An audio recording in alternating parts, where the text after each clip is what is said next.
Hello and welcome to dentReviews.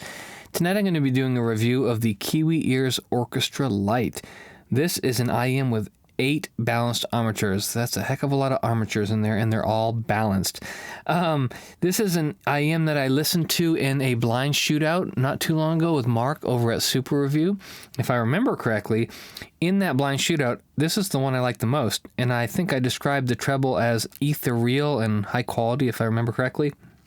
So I'll get into that in a little bit, but first let's take a quick look at this shell design here. So you can see that it's translucent plastic, which if you know me, I love me some translucent plastic. It's got some circuitry resistors crossover there, and you can see all the drivers in there. It's got 2 large bass drivers, 4 mid drivers, and 2 treble drivers. And the nozzle here has 3 sound ports. And it's a little bit on the thick side, sort of like a custom IM shape, and it's not bad, but the overall design of the IM, like the curvature and everything, is very comfortable. I don't find it too large in my ear. It's not too heavy. They did a good job.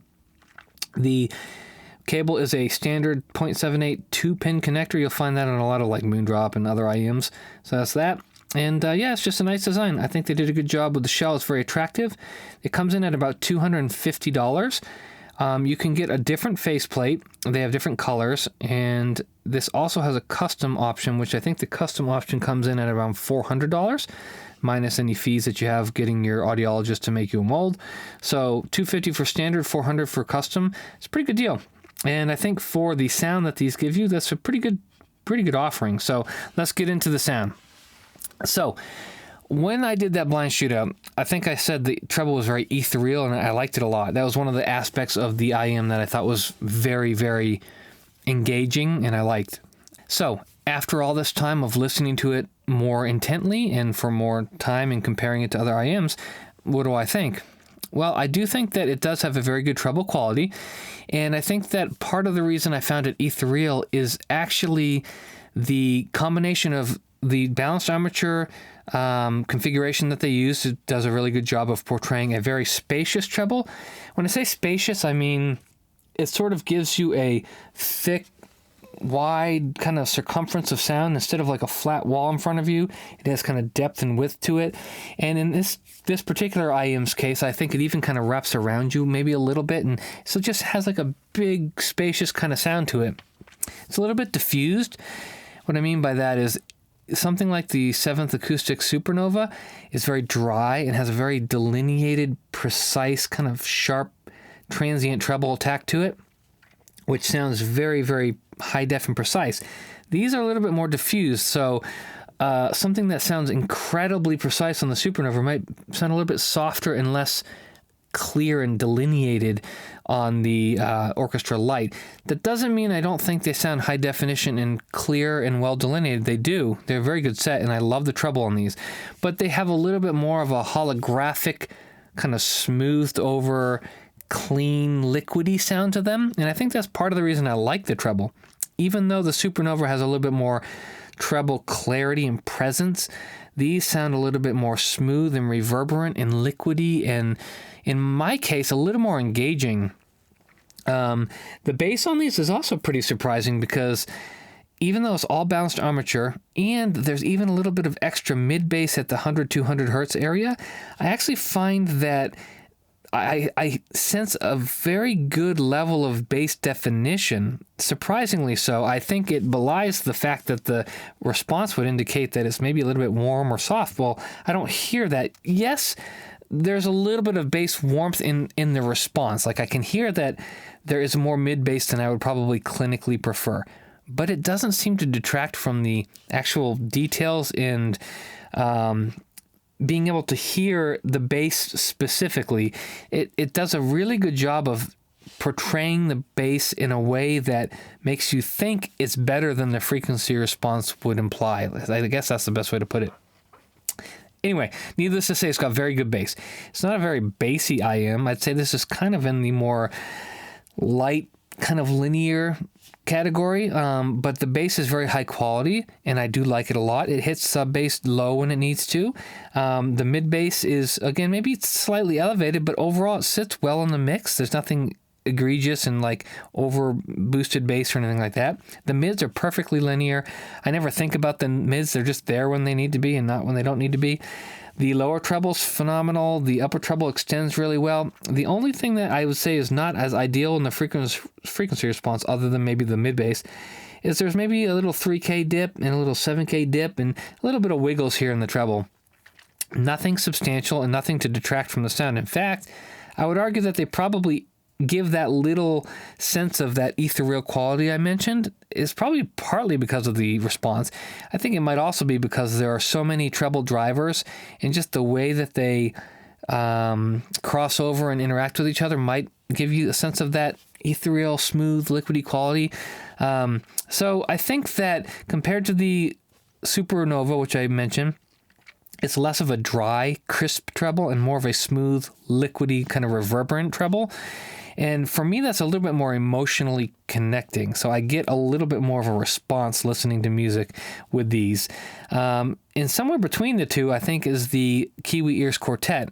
I think that has a little bit more treble accuracy. It's still got some wiggles here and there, but I think that comes across as sounding, just to my ears, maybe a little bit more clear in the treble, even though it may not have as much of a liquid smoothness as these two. So again, they're kind of like all three in kind of like a Kiwi Ears Orchestra Lite, and then Kiwi Ears Quartet, and then Supernova, from like liquid to dry, crisp treble.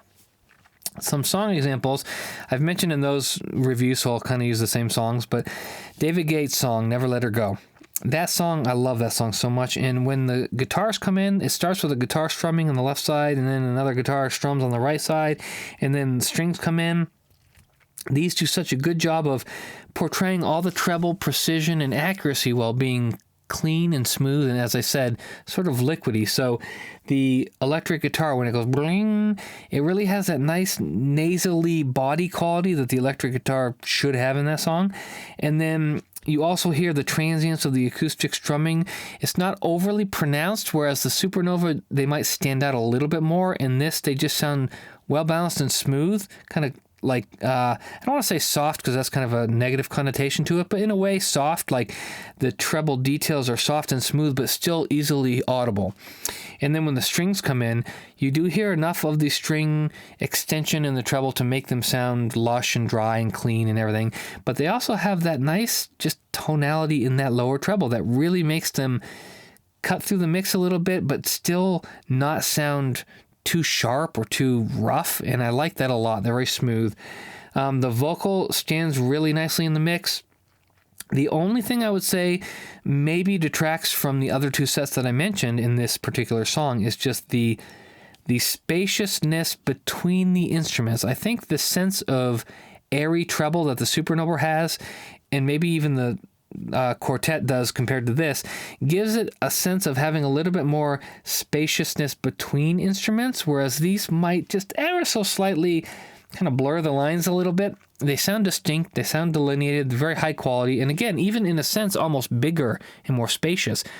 But it's almost as if the instruments themselves have a little bit more of a wide imaging to them, and they kind of maybe overlap each other just a little bit more, whereas the Supernova, the image is very sharp and clear, and between each instrument is that gap that has like a dark space between them, which makes them more precisely delineated, whereas on this, maybe they're more cohesively blended together, and that could be a good thing, but maybe not as precisely delineated in a sharp, transient, cutting kind of way.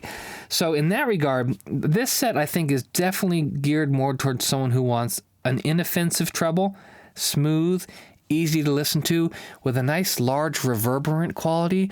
When you're in a sound room with an orchestra, like an orchestra chamber, and you're listening to that recording, these give a really good sense of the depth and the reverb, the spaciousness of the hall. The Supernova might just sound like you're listening to the hall in front of you a little bit more, still with some depth, but less like surrounding you. And then the quartet, again, is kind of in between the two. So there's really nothing that these do bad, nothing objectionable about the sound. Could they have a little bit more deep sub-bass impact? Maybe. A little bit, tiny bit less mid-bass? Maybe. And could the treble be a little bit more linear? Sure. But I think that all of those things kind of do contribute to the relaxed, ethereal, liquidy smooth, relaxing kind of sound that I actually really like a lot. I think what these do really well that actually still, just thinking about it, shocks me is the bass quality on these is just so good. Even though the response in the armatures are balanced and all the things are stacked against it, when I listen to it, I'm actually shocked at a lot of acoustic recordings, 70s recordings like Lionel Richie, James Taylor, David Gates, all these kind of acoustic bands.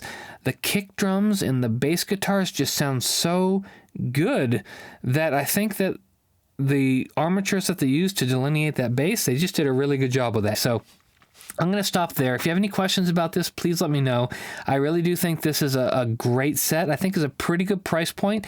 And if the sound you're looking for is, you know, a non-objectionable, relaxed, but still very high quality and spacious treble and just overall presentation, you might like these a lot. They're comfortable.